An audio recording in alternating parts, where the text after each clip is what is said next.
Vamos a tener este retiro que, por coincidir en plena octava de Pascua, pues me parecía que nos puede ayudar el centrar los temas de nuestro retiro en la Pascua, la infinidad, el gran número de enseñanzas que nosotros podemos y debemos aprender estos días con la resurrección del Señor y los relatos que los evangelios nos van haciendo de las distintas apariciones, de la actitud de los apóstoles, de las santas mujeres. Hay montones de aplicaciones para nuestra vida de cada día. Así como durante la Cuaresma se supone que hemos procurado cada uno de nosotros meternos con ganas en ese ambiente, en ese clima de oración, de penitencia, nos hemos estado preparando precisamente para ahora, para acompañar al Señor en su resurrección, para llenarnos de fuerza ante ese hecho milagroso, histórico, que debe llenar nuestra vida y que en último término, como sabemos, es el fundamento más fuerte de nuestra propia fe. Es un tiempo de una importancia capital para la vida de la Iglesia, para la vida de cada uno de nosotros. Habríamos perdido una ocasión estupenda, aunque cualquier momento es bueno, naturalmente, para considerar estos misterios de nuestra fe, pero sobre todo ahora. Así que vamos a pedirle al Señor que nos ayude a meternos en el Evangelio, aquel consejo que daba San José María, tan práctico, ¿no?, de ser como un personaje más, cada uno de nosotros, cuando vamos leyendo el Santo Evangelio, para no ser simplemente espectadores, sino participar en esas escenas, en esos momentos de la vida del Señor. Y lo primero que me parecía podría servirnos es un recuerdo rápido, de acuerdo con lo que los 4 evangelios nos cuentan, a propósito de la resurrección del Señor y de las diversas apariciones. Conocemos todos los rasgos fundamentales en los que los 4 evangelistas, como no puede ser menos, coinciden plenamente. Pero luego hay pequeños detalles que unos cuentan de un modo, otros cuentan de otro, y que entre los 4 pues, contribuyen a dar como un cuadro más completo, incluso cronológicamente, ¿no?, que podría ser, según muchos estudiosos que han hecho esas concordancias de los 4 evangelios, la cronología de los acontecimientos podría ser la que ahora vamos a recordar. El día siguiente al sábado, muy de mañana, María Magdalena y las otras mujeres que son María, madre de Santiago, y Salomé, es decir, tres mujeres. Muy de mañana se dirigieron al sepulcro, llevando los aromas que habían comprado el viernes y el sábado al anochecer, para rendir al Maestro los postreros obsequios de su amor. Digamos ya que en esta cronología y en estas apariciones, pues no vamos a encontrar el relato, porque el Espíritu Santo no ha considerado que fuera necesario, el relato de qué pasó con la Santísima Virgen. ¿Se apareció el Señor a su madre? Los evangelios sabemos que no nos dicen nada sobre este asunto, pero también sabemos que es una creencia piadosa y fundada en conveniencias de sentido común, desde luego, y también de un sentido sobrenatural. ¿Cómo no se va a aparecer el Señor a su madre antes que a nadie? Ella, que sin duda ninguna no dudaría de las palabras que su hijo había dicho repetidas veces, que moriría, sí, pero que resucitaría. No es el hecho de que María no acompañe a María Magdalena, a María, madre de Santiago, y a Salomé. El hecho de que María no acompañe a aquellas buenas mujeres aquel domingo a la mañana no nos puede estar diciendo precisamente eso, que la Virgen estaba segura que su hijo se iba a resucitar. Bien, pues digamos esto y seguimos con los relatos. Mientras hacían su camino, ocurrió el temblor de la tierra que probablemente coincidió con la resurrección del Señor. Y el ángel removió la piedra que cerraba la tumba. Al llegar las mujeres al sepulcro y ver abierta la puerta, la Magdalena retrocede, vuelve a la ciudad para avisar a Pedro y a Juan que no estaba el Señor. Mientras que las otras dos, María de Santiago y Salomé, se quedan por allí. Entre tanto, María ha vuelto a la ciudad, ha avisado a Pedro. Estas dos mujeres que se quedaron allí, a ellas es a las que se les aparecen los ángeles. María Magdalena avisa a Pedro, avisa a Juan, y los tres vuelven al sepulcro, como dice el Evangelio, corriendo, y Juan va a llegar antes. Cuando llegaron, ya habían regresado a la ciudad estas otras dos mujeres. No las vieron, no coincidieron en el camino, quizá porque volvieron por caminos distintos. Pedro y Juan examinan el sepulcro y regresan a la ciudad. Ahí es cuando, recordáis, vieron y Juan vio y creyó al ver los lienzos caídos, el santo sudario, diríamos, caído, vacío, vio y creyó. Regresan a la ciudad. María Magdalena se queda allí, junto a la piedra del sepulcro. Y es entonces cuando se aparecen a ella los ángeles y luego el Señor. El cuadro que aquí tenemos, María Magdalena acercándose a los pies del Señor. Mientras volvían las demás mujeres a la ciudad, en algún momento, que el Evangelio no dice, pero luego sí recordáis que en un momento dado dicen en el cenáculo que también se había aparecido a Pedro. Probablemente cuando ellos vuelven desde el sepulcro a Jerusalén. Bueno, esos serían como 5 o 6 pasos que marcan un poco la cronología de aquellos primeros momentos. Luego ya vendrá, como sabemos, en ese mismo día por la tarde la aparición a los discípulos de Maús, ese mismo día, domingo de Pascua, por la tarde, a los apóstoles reunidos en el cenáculo sin Tomás, donde dirá, si yo no veo, meto la mano en los agujeros de los clavos, etc. No creeré. Y el segundo domingo de Pascua, de nuevo a todos, con Tomás incluido. Y después las apariciones en Galilea. Así que se podrían contar primero en Judea, en Jerusalén, 5 apariciones. A la Magdalena, a las otras piadosas mujeres, a los discípulos de Maús, a los apóstoles sin Tomás y después con Tomás.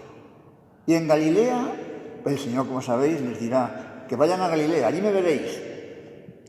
La primera, a 7 de los apóstoles en el mar de Tiberíades.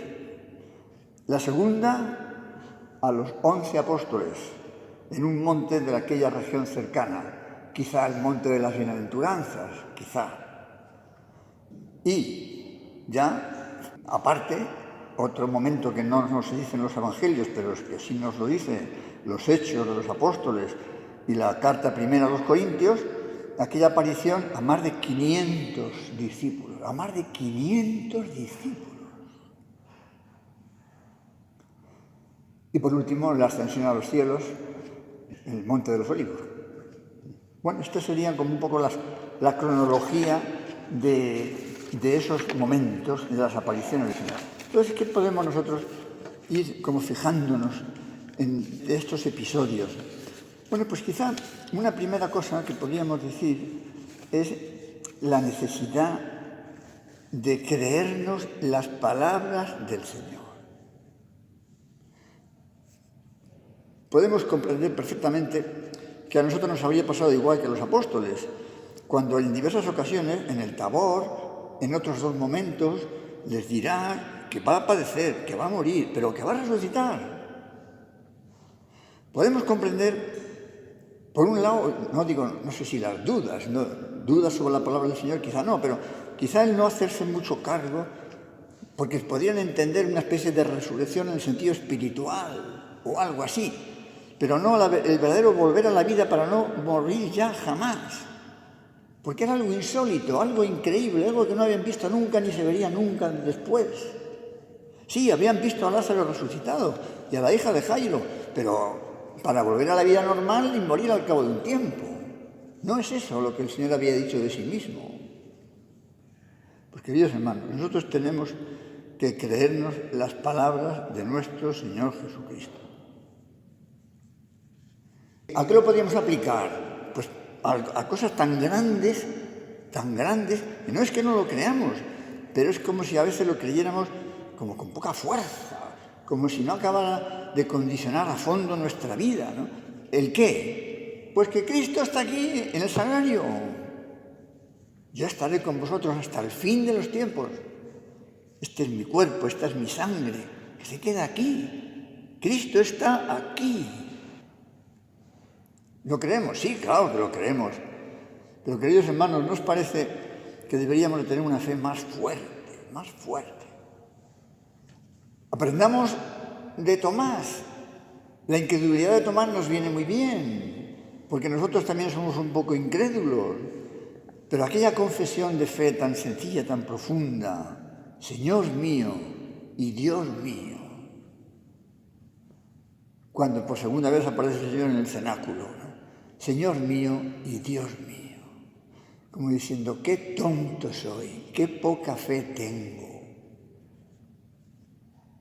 Entre tantas, una enseñanza que nos debe de ayudar, que nos puede ayudar, ¿no? Otra idea importante, también así de fondo, ¿no? Tenemos que tener muy claro en la cabeza, la paz que nos debe dar la presencia del Señor. Como sabéis, la referencia a la paz es una constante en la vida del Señor, y concretamente en estos momentos de su resurrección y aparición a los apóstoles. La paz esté con vosotros. La primera palabra que el Señor pronuncia después de haber vencido la muerte es paz. Mi paz os dejo, mi paz os doy. La paz, el primer don del resucitado. Y no cabe duda que los apóstoles necesitaban escuchar esa palabra después de los temores que habían acumulado en esos días de traiciones y de soledad. La paz. En todos los tiempos de la historia. Ahora nosotros en este momento pues necesitamos también mucho esa paz. En primer lugar, en la conciencia de cada uno, en el alma de cada uno, una paz que es fruto de la confianza total en Dios, de saber que estamos en las manos de Dios, que los diversos acontecimientos de la vida del mundo, la pandemia y tantas otras cosas peores que la pandemia, las leyes contra la vida humana, por ejemplo, y otras cosas por ese estilo, a los cristianos les harán sufrir como a cualquier persona honrada, pero no nos pueden quitar la paz, porque sería quitarnos la esperanza, quitarnos la serenidad, quitarnos el sentido cristiano de la vida. Y eso no debe ser, porque Cristo ha vencido a la muerte, ha vencido al pecado, y por tanto no encontramos otro motivo más grande de paz. En la contrariedad, en la enfermedad, sí, también. El profeta Isaías anunciaba al Mesías como príncipe de la paz. El reino de Cristo, según San Pablo, es un reino de paz y de alegría. En el cenáculo, la noche del Jueves Santo, la paz os dejo, mi paz os doy. ¿Verdad? La paz, la paz. Entonces, bueno, es decir, eso que os decía de la Pascua de Resurrección debe calar en nosotros, debe calar. Pues tiene mucho que ver con esta paz. Y debemos preguntarnos en la presencia de Dios, aquí junto al Señor, Yo soy hombre o mujer de paz, tengo paz. No quiere decir que no tenga problemas, puedo tener problemas, lógicamente, los que la vida lleva consigo. Pero a la vez tengo paz. Y por tanto, tengo confianza, tengo esperanza, tengo serenidad. No pierdo la alegría, aunque me pueda doler la cabeza u otras cosas. Es un fruto importantísimo, ¿no? Y con esa paz, pues también un poco la valentía, diríamos, o el saber encontrar un valor positivo en todas las cosas, aunque puedan ser duras y difíciles, si nos sirven para unirnos a Dios. Tengo por aquí un texto que he encontrado, que a lo mejor lo conocéis porque es bastante conocido, de Santo Tomás Moro, cuando estaba en la cárcel, la Torre de Londres, a punto de ser decapitado, porque no iba a admitir el adulterio de Enrique VIII, ni que se pusiera como al frente de la Iglesia. No podía admitirlo de ninguna manera, ¿no? Estaba dispuesto a perder la vida, si fuera preciso, antes que ser cómplice de unos pecados tan graves. Un escándalo. Entonces, bien consciente de que su vida, salvo un milagro, ¿verdad?, pues le quedaba poco tiempo, escribe, ¿sabéis?, a su hija una serie de cartas. Y una de ellas le decía esto: hija queridísima, nunca se turbe tu alma por cualquier cosa que me pueda ocurrir en este mundo. Nada me puede ocurrir sino lo que Dios quiere. Y yo estoy muy seguro de que sea lo que sea, por muy malo que me parezca, será de verdad lo mejor. ¿Qué es lo que Dios quiere? Es lo mejor, por muy malo que me parezca. Tantas cosas desagradables que, en fin, que nos cuestan, humanamente hablando, ¿verdad? Pero este sentido cristiano es una medicina impresionante. No para que ya desaparezca el problema, no, que va a seguir ahí el problema, pero con una actitud bien distinta y que puede ser pues muy ejemplar, aunque no vamos a poner de ejemplo, ¿verdad?, pero puede hacer mucho bien a otras personas. Bueno, pues creo que es otra enseñanza importante, el saber encajar con este sentido cristiano cualquier cosa que nos pueda suceder. Más detalles, porque son muchos, cada uno, no sé, a veces pueden ser pequeñas cosas, pero todas tienen su interés, su aplicación práctica en nuestra vida. Aquellas santas mujeres que van camino del sepulcro, ¿qué nos enseñan? Un montón de cosas, como hemos considerado seguro cada uno ya muchas veces. Nos enseñan también su amor a Jesucristo, que supera las dificultades objetivas que se iban a encontrar. El sepulcro cerrado, los guardias custodiando la puerta del sepulcro. Pretender embalsamar el cuerpo del Señor era imposible, una utopía, un deseo irrealizable. Y van, y compran el aroma, y van. ¿Qué va a pasar? No saben, pero van. Les mueve el amor. No es que sean unas insensatas, es que es una muestra de amor que les lleva a no querer prescindir de ese deber piadoso, que de algún modo tienen la confianza en que lo podrán realizar. De modo que un amor muy grande que no se detiene ante obstáculos, lo cual no quiere decir que no hay que valorar los obstáculos, que no haya que sopesarlos, claro que sí. Pero cuando hay amor y fe, los obstáculos se miran de otra manera. La audacia, ¿no? ¿Quién nos quitará la piedra? No sabemos, pero vamos para allá. ¿Vamos para allá? Bueno, pues creo que es una actitud para nosotros en cualquier momento de la vida muy importante también, muy importante también. Escribía sobre esta actitud de las mujeres, escribía un texto muy bonito de San José María, y decía: tú y yo, ¿cómo andamos de vacilaciones? ¿Tenemos esa decisión santa que vemos en estas mujeres? ¿O hemos de confesar que sentimos vergüenza al contemplar la decisión, la intrepidez y la audacia de estas mujeres? Esto pasa siempre. cuando nos decidimos a hacer lo que tenemos que hacer, las dificultades se superan fácilmente. Sin arrogancia, sin, repito, imprudencia, pero cuántas cosas más. Es lo que, bueno, pues es lo que hemos visto siempre en los santos, ¿no? Que son capaces de cosas que otros ni las habrían intentado, sencillamente porque les faltaba amor, generosidad y confianza en la providencia de Dios. Otro pequeño detalle, si queréis, pero también interesante. Pedro y Juan van corriendo al sepulcro, lógicamente, ¿cómo no? Van corriendo al sepulcro, claro que sí. Pero nos podría servir para preguntarnos si nosotros, si yo, sé vencer la pereza para ir al encuentro del Señor con diligencia en las cosas de cada día. O somos un poco lentos, un poco comodones, un poco perezosos. ¿Cómo somos? ¿Cómo somos? Creo que tenemos ahí, como digo, otra enseñanza importante.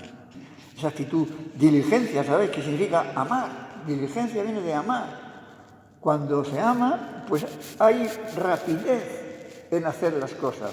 No solo por mera eficacia, sino porque son muestras de amor, deseos de servir, deseos de ayudar, deseos de hacer el bien.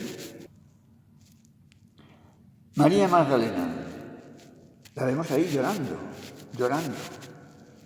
Es lógico, nos lo imaginamos perfectamente también. Pero nos puede servir para decir, bueno, ¿qué es lo que le hace llorar a María? Pues que ha perdido al Señor. Estaba muerto. Aunque estuviera allí, estaba muerto. No iba a solucionarle nada, por así decir, pero quería estar con él. Llora porque lo ha perdido. Y no sabe dónde está. Nosotros podríamos decir, si nos alejamos de Dios en algún momento y Dios no lo quiera, concretamente, si cometemos un pecado, deberíamos llorar porque hemos perdido al Señor. Y por tanto, buscarlo. Es decir, acudir cuanto antes a donde lo vamos a encontrar, que es en la confesión. Y además María es constante en buscarle, ¿no? No se va, se queda por allí.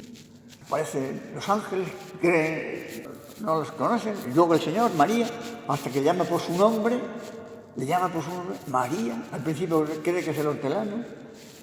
Dime, Señor, dónde lo has puesto y yo lo recogeré. Una mujer, por muy fuerte que fuera, no podría, con el cadáver, el peso de un cuerpo muerto. No tiene obstáculos ninguno. Yo lo recogeré. Pero el Señor le llama por su nombre, María. Y entonces ya ella conoce al Señor. Bueno, pues esto también nos puede servir, porque podríamos decir que el Señor también a nosotros nos llama por nuestro nombre. No somos personas anónimas, aunque seamos millones y millones. Cada uno de nosotros es como si fuéramos el único para Dios. Y por tanto hemos de tratarle también así. No quedarnos en una especie como de anonimato, como diciendo, bueno, Dios, el mundo entero, yo que soy, pues tú eres una hija de Dios, un hijo de Dios, que ha dado la sangre, la vida por cada uno de nosotros. Y por tanto, hemos de sentir esa cercanía de Dios hacia nosotros, para tratarle también con la misma cercanía, con la misma confianza. Bueno, pues son algunas, como veis, pues muchos pequeños detalles si queréis, pero todos importantes, ¿no? Emaús. Esa escena impresionante, al atardecer. Bueno, aquellos hombres ya han tenido sus primeras noticias, ya han llegado tal, y no se las han creído. Han dicho las mujeres que no se lo han creído y se vuelven a su aldea, ¿no? Son unos incrédulos. Y se vuelven, pues, con el alma triste, ¿no? Porque han perdido al Señor, porque han perdido la fe.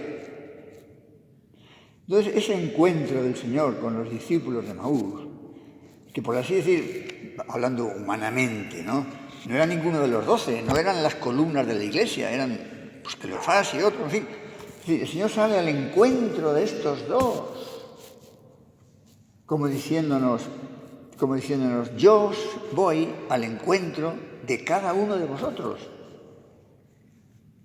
De cada uno de vosotros. Y les costó reconocerle. Es verdad que el Señor se da a conocer cuando quiere, lógicamente. Como María Magdalena, como estos dos, en estos casos, al partir el pan. Bueno, pero podemos sacar de ahí la enseñanza de saber reconocer al Señor. No es que no se nos va a parecer, pero Él, digamos, viene a nuestro encuentro, si no personalmente, físicamente, pero viene de muchas maneras. Y hay que saber reconocer al Señor de esas muchas maneras posibles de las que Él se sirve. Como son un amigo, una amiga, que nos dice unas cosas que nos pueden hacer mucho bien y que tenemos que saber ver, a lo mejor en esa conversación, en ese consejo, algo que Dios me está diciendo. Bueno, por supuesto, en un rato de oración, con mucho más motivo, ¿verdad? En la lectura del Santo Evangelio, con mucho más motivo, es la palabra de Dios en directo.